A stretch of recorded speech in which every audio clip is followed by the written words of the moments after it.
In the German language, there's this peculiar word, Backpfeifengesicht, and is used to describe people with a slappable face. And if we look at the English language, there isn't really an adjective that literally describes a person that way. A lot of the time, what we feel could not be channeled through our yapping. There isn't a direct, simple word like Backpfeifengesicht to state our current emotions to others in an instant. As a result, we just bottle it up to ourselves, and we just sit there and sulk.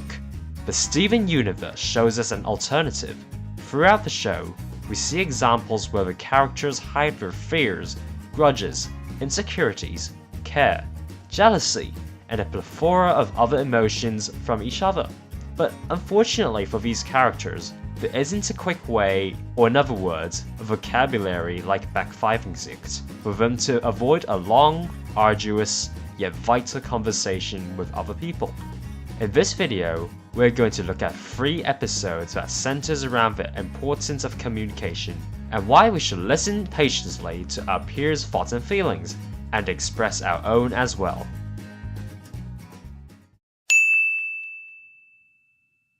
I think a lot of us, especially those of you who are in a relationship, base the intentions of your actions on love and care for others. But sometimes these actions may be harsh ones, difficult ones, tough love. Yet, despite our good intentions, we are antagonized by our partner or peer, and it looks like we're making a bad decision from their perspective. In the episode Full Disclosure, Connie repeatedly calls Steven to tell her what happened during the battle with Jasper, but Steven refused to answer because he was afraid that Connie might get herself involved and end up being hurt from fighting alongside him. And in order to do that, Steven believes that he has to befriend her. Steven's intention of not being Connie's friend anymore was definitely based on his care for Connie's safety. However, Connie doesn't understand that, because Steven refused to communicate with her throughout this entire episode. Instead, he runs away from it and avoids it, and it was until the end when he opened up. This is the first thing Steven Universe tells us about conversations. We need to have conversations with others about the intent of our actions, not only to justify ourselves, but to put others in a position of empathy. Like how Connie finally understood how Steven just wanted her to be safe. It's pretty inevitable that you will get into a row or a rut with a friend or a partner. And another thing that's inevitable is that everyone refuses to talk to each other when that happens. This is because during an argument, we build up towering walls that separate each other.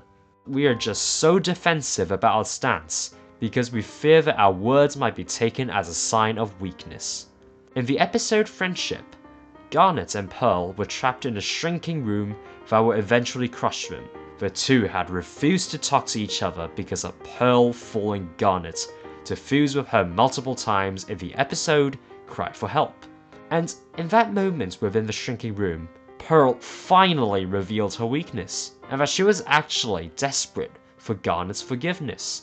An important thing about conversations is that we have to use it to break walls when a relationship or friendship is going downhill. And sometimes we have to be the wiser one by standing up and dropping our weapons. In other words, showing our weakness. That way, this allows our so-called opposition to reevaluate, and eventually everyone could come together on an agreement or resolution, like how Garnet and Pearl worked out together and saved themselves from a trap. Sometimes we all think that everything would be perfect when it comes to relationships and friendships during a holiday or something. Well, this expectation usually leads to some pretty disappointing results.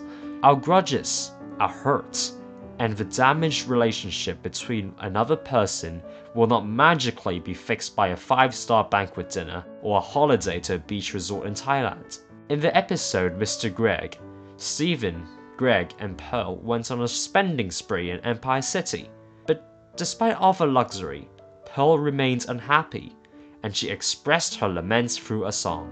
We could see from this episode that the cash and materialism does not do anything to repair the damaged platonic bonds between Greg and Pearl over rose quartz, but it was actually Steven who had to initiate a conversation between the two of them, which might not have changed what happened in the past, but it eliminated the hurt the two has felt. We could see from these 3 episodes that we have a lot to learn from Steven Universe. Nowadays, real conversations don't happen so often, and I know this has been repeated so many times that you can rip your ears off, but sometimes our smartphones and technology are preventing us from forging meaningful, deep, and everlasting relationships and friendships. Sometimes you need to toughen up and be the person who initiates a conversation, whether it is about your intentions or to show your weakness. Whether you like it or not, people come and go. The time you will spend with them is stripping away slowly and steadily. Do you want the rest of that time to be full of sulking and pain, or love and understanding? That decision is up to you. If I could begin to be half of what you think of me, I could do about anything. I could even learn